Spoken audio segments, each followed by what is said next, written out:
Victims of this fire, one of the 5 victims. We were able to identify that person earlier this evening. I talked with his sister. We want to roll some video of that as well so we can introduce you to this gentleman who was killed. His name is Victor Shaw. He is 66 years old.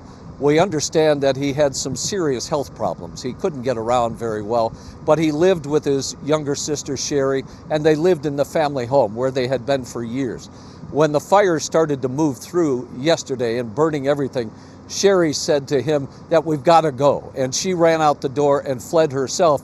But she said that he responded by saying, I'm going to stay behind and try to fight the fire, which he did.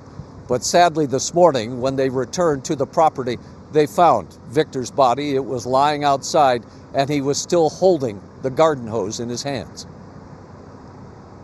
When I went back in and yelled at his name, he didn't reply back, and I had to get out because the embers were so big and flying like a firestorm that I had to save myself.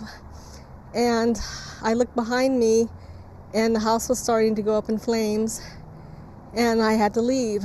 We actually did see him laying on the side of the road with the hose. It looks like he was trying to save the home that his parents had had for almost 55 years.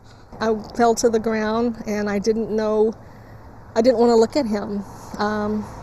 They just told me that he was lying on the ground and he looked serene, as if he was at peace.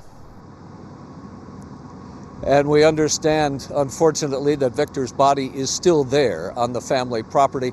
The coroner's office has not been able yet to get in there. There's a lot of downed trees, a lot of downed wires. It's going to take a while for that to happen.